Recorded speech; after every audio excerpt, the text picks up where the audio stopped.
नमस्कार दोस्तों, teaching with Shivam में आप सभी का हार्दिक स्वागत है। मैथ पेपर 2 6 to 8 की आंसर की आइए देखते हैं।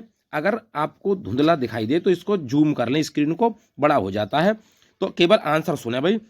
धातु के एक ठोस घनाकार बॉक्स है जिसकी विमाएं 250 और 100 दे रखी हैं भाई। तो इसके पृष्ठीय क्षेत्रफलों का अंतर पूछ रहा है। तो इसका जो आंसर हो जाएगा वो भैया ऑप्शन नंबर 1 हो जाएगा, यानी कि 10,000 सेंटीमीटर स्क्वायर हो जाएगा। ऑप्शन नंबर 1 में दे रखा है भाई। नेक्स्ट अगला क्वेश्चन है, आरोही क्रम में इन परीक्षणों को लगाना है आपको भैया, और परीक्षण लगाने के बाद जो आंसर प्राप्त होगा वो हो भाई 54। आंसर इसका हो जाएगा, करेक्ट जवाब है 54 हो जाएगा भाई। नेक्स्ट अगला क्वेश्चन है, कह रहा भाई ये देखा है किसी दिन एक विद्यार्थी द्वारा ये क्रियाकलाप किए गए हैं स्कूल में, गृह कार्य, खेल, नींद, अन्य में। तो इस क्वेश्चन का सही आंसर ऑप्शन नंबर 2 हो जाएगा, 2 घंटे हो जाएगा भाई, 2 घंटे। आइए नेक्स्ट अगला क्वेश्चन, एक विद्यार्थी को x-4 बराबर 3 में x का मान दिया गया है, तो उसने 4 और 3 से घटाकर कार्य पूरा किया।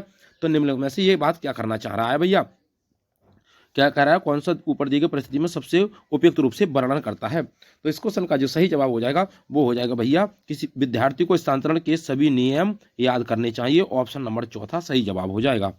नेक्स्ट अगला क्वेश्चन है, निम्न में से कौन सा गणितीय कथन का सत्य नहीं है। गणित के अनुसार कौन सा कथन सत्य नहीं है ये आपको बताना है। तो इसका सही आंसर हो जाएगा, एक दी गई संख्या का प्रत्येक गुणनखंड हमेशा उस संख्या से बड़ा होता है। चौथा ऑप्शन इसका करेक्ट जवाब है। नेक्स्ट अगला क्वेश्चन, निम्न में से कौन सा 8वीं कक्षा के विद्यार्थियों को प्रायिकता से परिचित कराने का सबसे उपयुक्त तरीका कौन सा होगा। सबसे उपयुक्त तरीका पूछ रहा है भैया आपसे। तो इस क्वेश्चन का जो सही जवाब हो जाएगा क्वेश्चन नंबर 6, और इसका सही आंसर ऑप्शन नंबर 4 हो जाएगा भाई। कई परिणाम आधारित घटनाओं जैसे सिक्का उछालना, ताश निकालना, सिक्का उछालना, ये वाला आंसर इसका करेक्ट जवाब हो जाएगा। नेक्स्ट अगला है, निम्नलिखित में से कौन से उच्च प्राथमिक स्तर पर आकलन के सबसे उपयुक्त कारणों को दर्शाता है।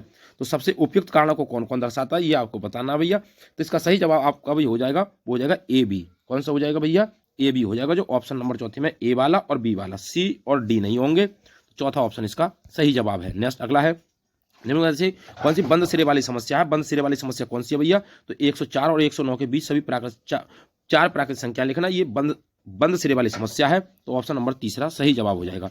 नेक्स्ट अगला है, निम्न में से किसे एक प्रभावी गणित की कक्षा की एक विशेषता के रूप में माना जाता है।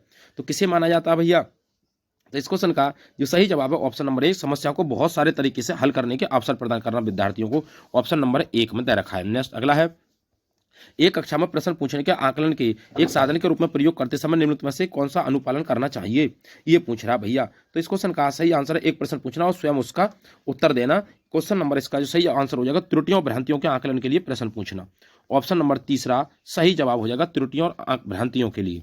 नेक्स्ट अगला है, ये कह रहा है x+5 ब्रैकेट के अंदर +7y, इसको हल किया तो हल करने के बाद जो आया भैया ये क्या कहना चाह रहा है। इस क्वेश्चन का जो सही जवाब है वो है क्रम विनिमय और सहचार्य दोनों का नियम कह रहा है। हल नहीं करवा रहा आपसे भैया, हल नहीं करना आपको। क्या हुआ है इसमें, तो ये क्रम विनिमय, क्यों क्रम बदल गया इसका भैया, तो क्रम विनिमय और सहचार्य दोनों है भाई। नेक्स्ट अगला है, राष्ट्रीय पाठ्यचर्या रूपरेखा 2005 मिडिल स्कूल स्तर पर गणित पाठ्यचर्या के लिए सर्पिल दृष्टिकोण को बढ़ावा देता है। तो दृष्टिकोण का सर्वोत्तम उदाहरण क्या होगा ये आपको। तो इस क्वेश्चन का जो सही आंसर ऑप्शन नंबर 1, कठिनाई के बढ़ते क्रम में अवधारणा को शामिल करते हुए पहले पढ़ाई गई अवधारणा को संचित रूप से पुनरावलोकन करना। ऑप्शन नंबर 1 सही जवाब है। नेक्स्ट अगला क्वेश्चन है, निम्न में से किस कथन में संख्या 6 का उपयोग गणित संख्या के अर्थ में किया गया है। तो एक सेट में 6 तत्व हैं, एक सेट में 6 तत्व हैं। ऑप्शन नंबर 4 सही जवाब हो जाएगा। नेक्स्ट अगला क्वेश्चन कह रहा भाई इसको भी हल करना, और हल करने के बाद जो आंसर आएगा वो आएगा भैया, यानी कि 15,3000, यानी कि 153,30 वाला जो आंसर आएगा इसका भैया ये वाला आंसर आ जाएगा। इसका आंसर लिख लें भाई, आंसर इसको हल कर लिया गया है, करने के बाद ये उत्तर इसका प्राप्त हुआ। नेक्स्ट अगला क्वेश्चन क्या है, यदि दो संख्याओं का एलसीएम भैया 392 है एस, और निम्न में से कौन सी संख्या इन संख्याओं का एचसीएफ नहीं हो सकती। तो कौन सी नहीं हो सकती भैया, तो अगर हम इस क्वेश्चन की बात करें तो इस क्वेश्चन का सही जवाब हो जाएगा भैया 42 नहीं हो सकती। क्या नहीं हो सकती, 42। नेक्स्ट अगला है, अगला क्वेश्चन क्या कह रहा है कि न्यूनतम धनात्मक पूर्णांक क्या है। भाई निम्न में से धनात्मक पूर्णांक क्या है ये आपको बताना है। तो गुणनफल ये दे रखा भैया,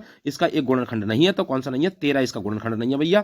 तो ऑप्शन नंबर 3 इसका सही आंसर हो जाएगा, 13 नहीं है भाई इसका गुणनखंड। आइए नेक्स्ट अगला क्वेश्चन है, ये भी सवाल दे रखा भैया, ये सवाल है भाई, ए और बी के अंकों को निरूपित करना है भैया। ए बी के स्थान पर क्या आएगा, 5 से इसको मल्टीप्लाई किया गया तो कौन सा हो जाएगा, ए बराबर 8 हो जाएगा, बी बराबर 9 हो जाएगा। ए ऑप्शन इसका करेक्ट जवाब हो जाएगा। नेक्स्ट अगला क्वेश्चन है, ये भी सवाल है। न्यूनतम संख्या है जिससे भैया 77 51 में से घटाने पर पूर्ण वर्ग बन जाता है, और 3x - 5 का मान बताना है भैया आपको। तो इस क्वेश्चन का जो सही जवाब क्या हो जाएगा, क्वेश्चन नंबर 18, और इसका जो सही जवाब है वो ऑप्शन नंबर 7 हो जाएगा। ऑप्शन नंबर 7 इसका करेक्ट जवाब है भाई। नेक्स्ट अगला क्वेश्चन है, ये कह रहा भैया ये व्यंजक है, इसको भी हल किया गया, तो इसको हल करने के बाद जो गुणांक प्राप्त होगा वो -6 प्राप्त होगा। -6 करेक्ट जवाब है। अगला है, ये कह रहा है भाई ये फिर गुणनखंड है भाई, इसको भी गुणनखंडों में तोड़ा गया, इसको हल करने के बाद जो प्राप्त होगा वो आएगा 7x - 2y, 7x - 2y 4 answer है इसका। नेक्स्ट अगला क्वेश्चन है 7x - 1, और इसको जब हल करने के बाद जो आंसर आएगा वो आएगा 3/2। ऑप्शन नंबर 3 इस प्रश्न का करेक्ट जवाब है 3/2। नेक्स्ट अगला क्वेश्चन है,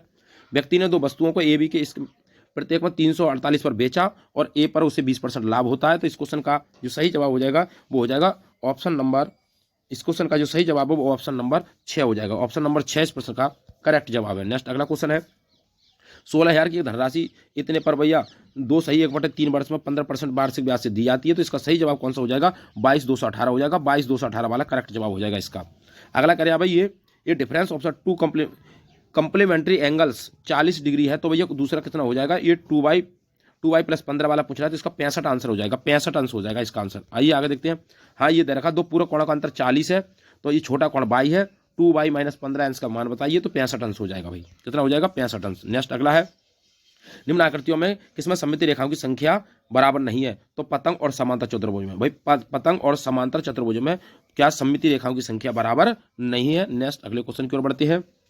ये कह रहा है किसी त्रिभुज पी क्यू आर की भुजा क्यू पर एस एक बिंदु इस प्रकार है कि पी एस लंब है क्यू आर पर, तो ये क्या हो जाएगा कि त्रिभुज पी क्यू एस बराबर है त्रिभुज पी आर एस के और आर एच एस द्वारा है। तो ऑप्शन नंबर ए इस प्रश्न का करेक्ट जवाब है। नेक्स्ट अगला क्वेश्चन, ये कह रहा है कौन सी त्रिभुज की तीसरी भुजा की लंबाई हो सकती है जिसकी दो भुजाओं की लंबाई इतनी है भैया, कितनी, 19 सेंटीमीटर और 15 सेंटीमीटर है। तो इसका कौन सा सही जवाब हो जाएगा, इसका 33 सेंटीमीटर इसका करेक्ट जवाब हो जाएगा, 33 सेंटीमीटर। नेक्स्ट अगला क्वेश्चन देखते हैं, और अगला क्वेश्चन क्या कह रहा है भैया, किसी त्रिभुज के एबीसीडी के कोण एबीसीडी हैं, ये 3x - 10 अंश, x + 30 अंश और 2x + 30 अंश और 2x - 10 अंश हैं, तो वह क्या होगा, तो ये भी समांतर चतुर्भुज होगा। ऑप्शन नंबर तीसरा समांतर चतुर्भुज होगा। नेक्स्ट, तो उम्मीद करता हूं दोस्तों मैथ की जो आंसर की आपने मिला ली होगी। तो आपको वीडियो अच्छी लगी हो तो वीडियो को ज़्यादा से ज़्यादा शेयर करें और लाइक करें। यदि चैनल पर नए हैं तो चैनल को सब्सक्राइब करें और कमेंट बॉक्स में अपना सुझाव अवश्य दें। ऑल द बेस्ट, थैंक्स, जय हिंद, जय भारत।